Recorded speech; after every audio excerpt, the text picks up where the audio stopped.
All right. I wanted to do a video. I already did this as an audio video today, but I said, you know what? Forget it. We're gonna go into some things. Now I'm kind of getting used to my technology because I'm sitting here. I'm like the old man. But I wanted to talk about a phrase that I use. Um, and when I say render unto Caesar the things that are Caesar, and give unto God the things that are God, I want to go into a further explanation of these things. And the reason why I say it is because I have a deep understanding of this phrase. Well, first I want to go into wage slavery, and I'm sorry I was before when I did the audio, which I didn't post. I was reading off of my TV/computer screen because I have my TV hooked up as a computer screen in my house. But I'm able to get it back to my iPad, so this will kind of help me a little better. Okay, so wage slavery is a term describing a situation in which a person's livelihood depends on wages or a salary, especially when dependence is total and immediate. It has been used to criticize exploitation of labor and social stratification, with the former seen primarily as unequally uh, bargaining power between labor and capital, particularly when workers are paid comparatively low wages, i.e., sweatshops, and the latter as the lack of workers' self management, fulfilling jobs, choices, and leisure in economy.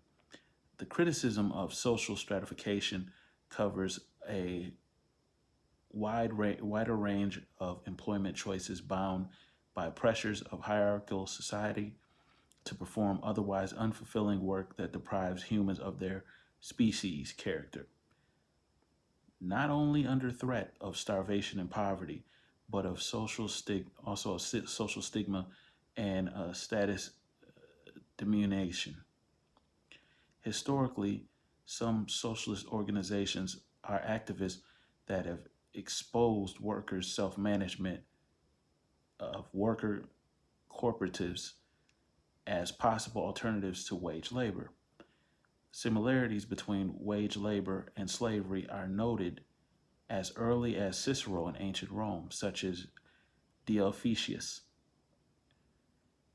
which is which the advent of the Industrial Revolution thinkers, such as Pierre Joseph Proudhon, sorry, and Karl Marx elaborated the comparison between wage labor and slavery, while Luddites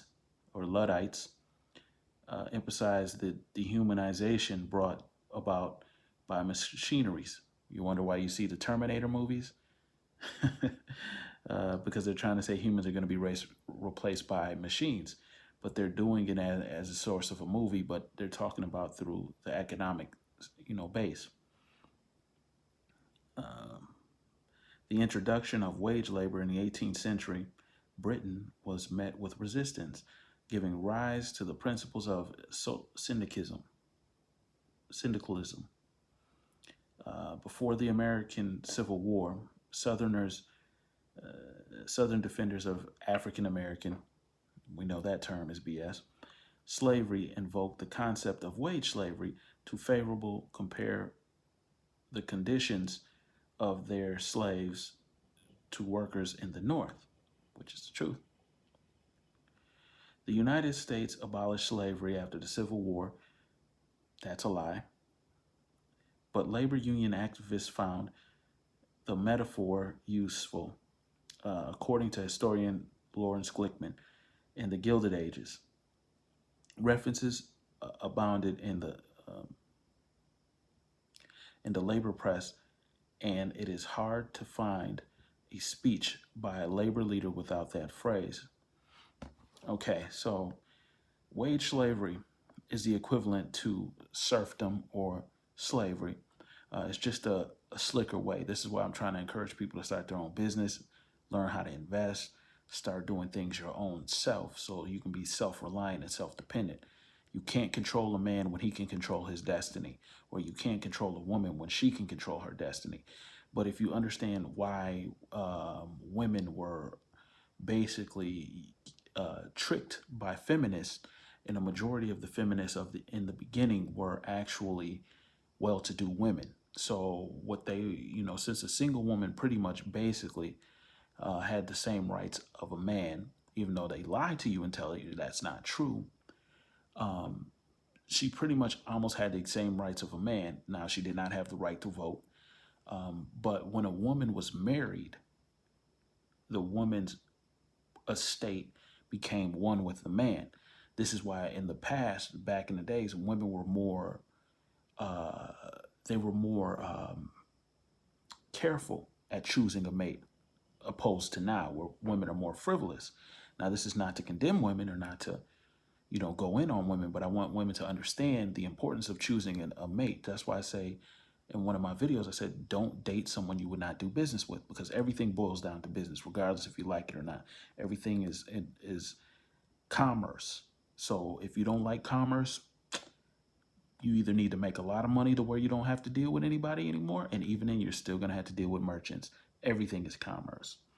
But women were tricked by these feminists, some of them lesbians, same thing, tricking women into thinking they don't need a man. So what women were pushed into the workforce as a sense of empowerment. Well, really, it was a sense of enslavement.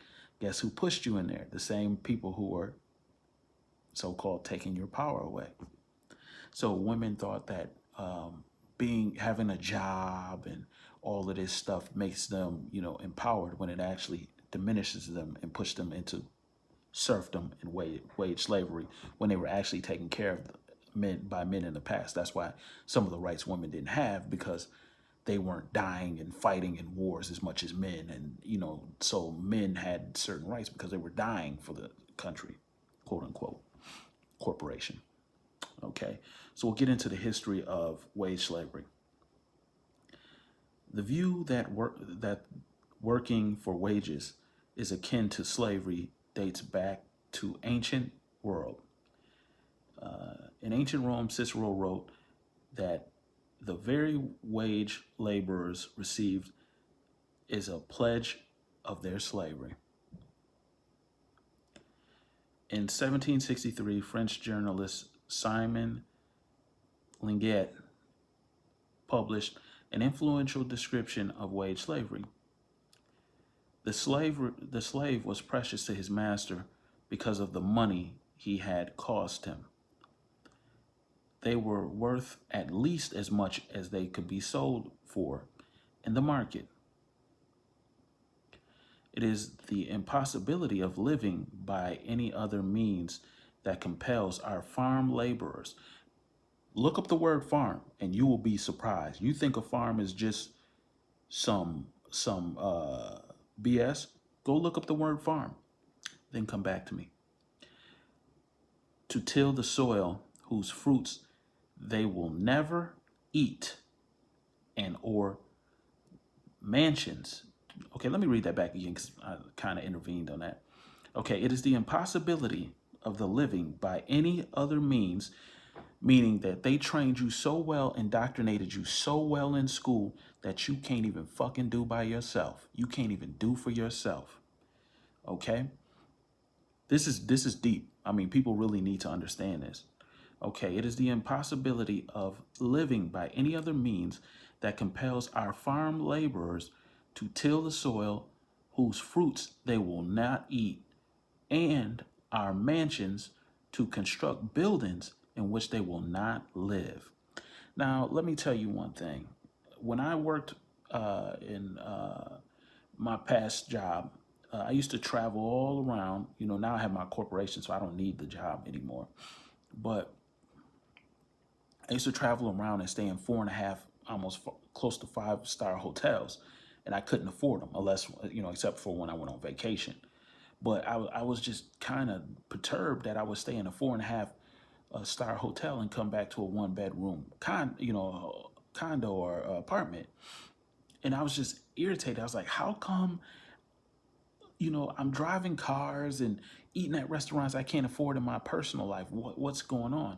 Well, you're not meant to have money. That's why a job is just above broke. If you look at the book of Bible, the Bible book Job, okay? So I don't preach Bible to you because I'm a non-theist myself, but I do want you to understand, kind of, the Bible does have messages, and it has a duality. It can either be used as a weapon or it can be used as a tool. And that's what anything. A gun can be used as a weapon or it can be used as a tool, depending on who uses it and how they use it. You can use a gun to defend your house, or you can use a gun to stick up an old lady. It's your choice. Okay?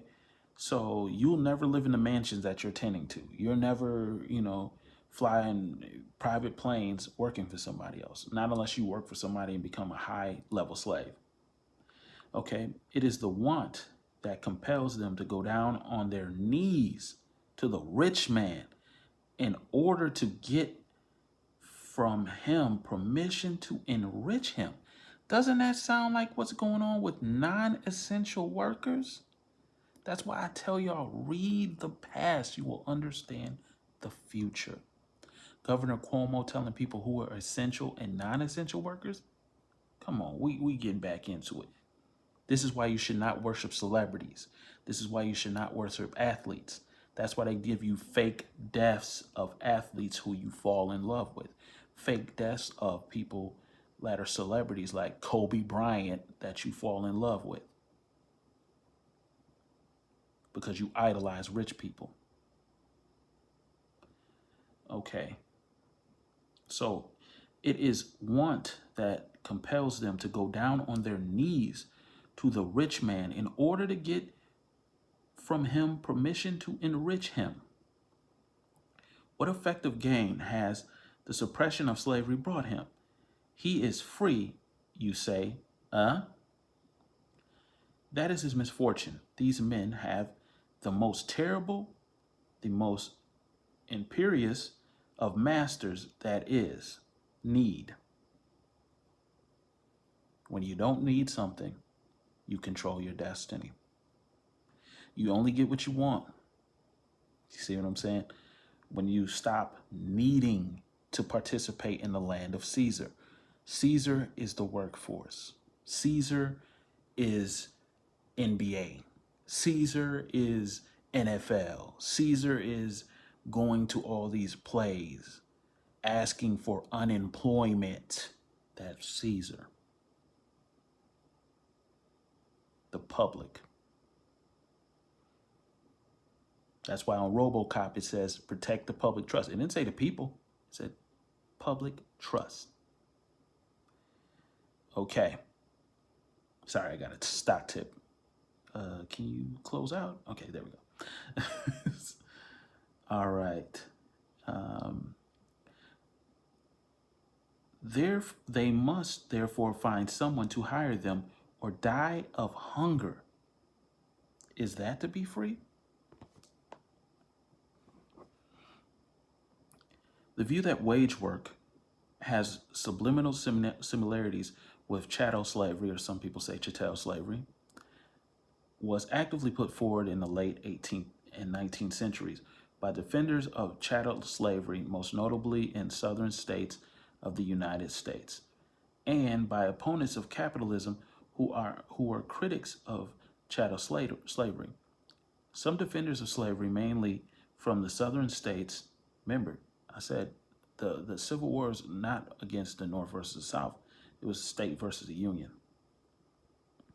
It's like pick your slave master. That's why, and if you understand the difference between a state citizen and a United States citizen, you can only have one master.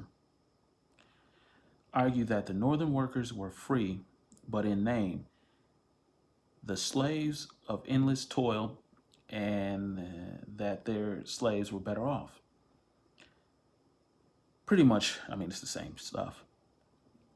This contention has been partly corroborated by some modern studies that indicate slaves' material conditions in the 19th century were better than that was typically available to free urban laborers at the time. As you see now, with them collapsing all of the small businesses, they're trying to turn the small businesses back into slaves, or put them back into the pot, so they have to go towards the masters, which are the corporations. In this period, Harry David Thoreau, wrote that it is hard to have a southern overseer. It is worse to have a northern one. But worst of all, when you are the slave driver of yourself. Some of abolitionists in the United States regarded this analogy as spurious. They believed that wage workers were neither wrong nor oppressed. Abraham Lincoln and the Republicans argued that the conditioning of the wage workers was different from slavery, as laborers were likely to have opportunity to work for themselves in the future of achieving self-employment. The abolitionist and former slave Frederick Douglass initially declared, "Now I am my own master," upon taking a paying job. However, later in life, which most of us see once we work in the 9 to 5, he concluded to the contrary, saying that he basically was a damn slave and he didn't know it. He traded his labor for a low level of equity. See? Experience demonstrates that there may be a slavery of wages, only a little less galling and crushing in its effects than chattel slavery, and that this slavery of wages must go down with the other. Douglass went on to speak about these conditions as an arising from the unequal bargaining power between the owner/capitalist class and the non-ownership labor class within the compulsory monetary market. No more crafty and effective device for defrauding the sovereign laborers could be adopted than the one that substitutes orders upon the shopkeepers for currency in payments of wages. It has a merit of show of honesty, while it puts the laborer completely at the mercy of the landowner and shopkeeper. This is why all these people are crying about wages. They're crying about unemployment. Ain't nobody crying about their return because they don't make enough money to receive a return of any substantial matter. Meanwhile, I'm sitting back like, where the hell is my big ass return at? You have to understand that you have been relegated to being a renter and a worker by your own volition. So you have to get out of that and start becoming someone who has, your own destiny, at least taking some type of control of your own destiny. And I'm not trying to tell you what to do. I'm just trying to help you. Self-employment became less common as the artisan traditionally slowly disappeared in the later period of the 19th centuries. 1869, the New York Times described the system of wage labor as a system of slavery, as an absolute, if not degrading as that which prevailed at the South. New York is always the epicenter of all psyops, psychological operations. New York is always, it always is. 9/11, everything else. So New York is considered the great whore of Babylon, but we're not getting onto that. E.P. Thompson notes that for British workers at the end of the 18th and the beginning of the 19th centuries, the gap in the status between a servant, a higher wage laborer subject to the orders and discipline of the masters, and an artisan who might come and go as he pleased, as wide enough for men to shed blood, rather than to allow themselves to be pushed from one side to another. Meaning, they're saying that they deprived the people so much that he's surprised that these people haven't raised up and killed these people. That's crazy. But when you leave the empowered so empowered, that bloodlust starts to raise. We're all humans, and survival is our number one attribute. And in the system, in the value system of the community, those who resisted degradation were in the right. A member of Builders Union in the 1830s argued that the trade unions will not only strike for less work, but more wages, but will ultimately abolish wages, becoming their own masters and work for each other. Labor and capital will no longer be separate, but will be in the in oh my God, joined together. I'm gonna skip over that word. In the hands of the workmen and workwoman. The perspective of the Grand National Consolidated Trades Union in 1834, which had the twofold purpose of the syndicalist unions, the protection of the workers under the existing system, and the formation of the nuclei of the future society. When the unions take over the whole industry of the country, researches have research has shown, surmises William Lasnik, that the freeborn Englishmen of the 18th century, even those who by force of circumstances had to submit to agricultural wage labor, tenaciously raised entry into the capitalist workshop. They use the term wage slavery by labor organizations may organize um, may originate may originate from the labor protests of the Lowell Mill girls in 1863. Sorry, this thing getting heavy. The imagery of wage slavery was used by labor organizations during the mid-19th century to object to the lack of workers' self-management. However, it was gradually replaced by the more neutral term wage work. Towards the end of the 19th century, as the labor organizations shifted their focus to raising wages, Karl Marx described the capitalist society as infringing on individual autonomy because it had a it is based on materialistic and commodified concept of the body and its liberty, i.e., something that is sold, rented, alienated in a class society, according to Frederick Engels.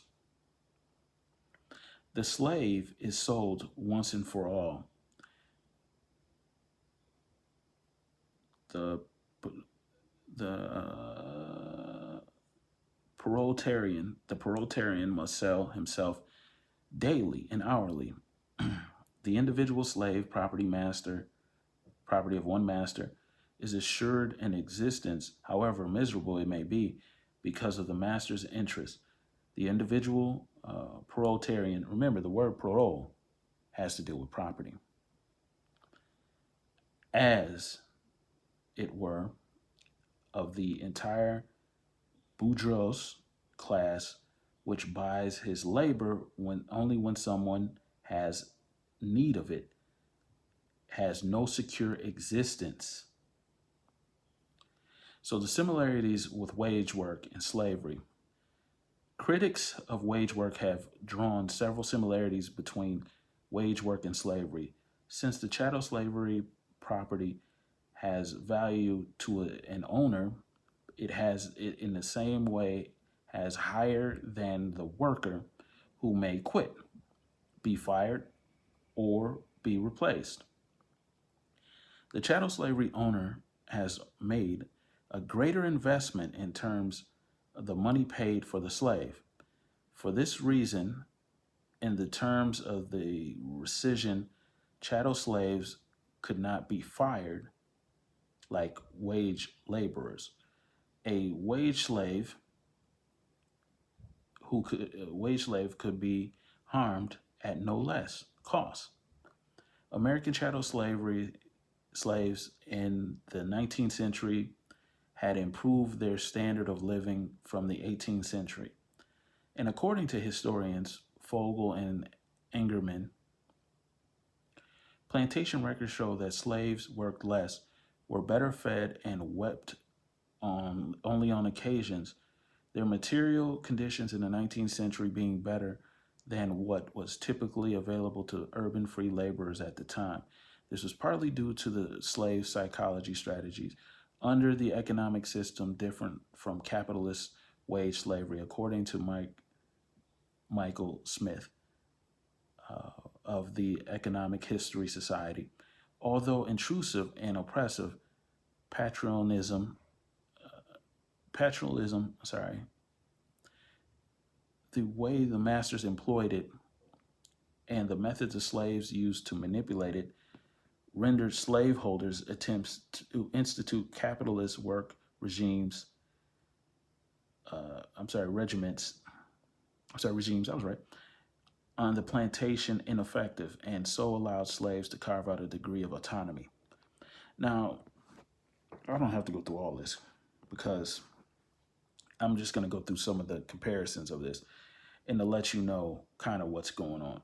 Okay, unlike chattel slavery, wage laborer can, bearing unemployment or lack of jobs, choose between employers, but those employers usually constitute a minority of owners in the population of which the wage laborer must work, while attempts to implement workers' control on employees' businesses may be considered an act of theft or insubordination and thus be met with violence, imprisonment, or other legal measures, other legal and social measures. The wage laborer starkest choice is to work for an employer or to face poverty or starvation. If a chattel slave refuses to work, a number of punishments are available, from beatings to food deprivation, although economically rational slave owners practice positive reinforcement to achieve the best results before losing their investment by killing an expensive slave. So, COVID-19, you got some expensive slaves, and you have a lot of lack of GDP. That's why you have to learn to do for yourself, because this already tells you that they'll kill off the slaves who have no productivity in society. This is why you can see like what's going on in California and all these tent societies and things like that. I mean, those people prime for slaughter. You have to be able to take care of yourself in this nation. Otherwise, you're deemed as non compos mente, and you are basically expendable. So what they do now, what they did is to trick people into being slaves, or kind of like wage slaves, is they tricked some people from going hourly into going, salary. Yeah, there's benefits if you work less than 40 hours, but if you work more than 40 hours, I mean, you're just getting overworked for nothing. But I hope that this kind of guides you on your way of maybe, choosing to do for yourself and set yourself up properly so you and your children can inherit something and to never be slaves or serfs again. I'm out. Or not? Okay.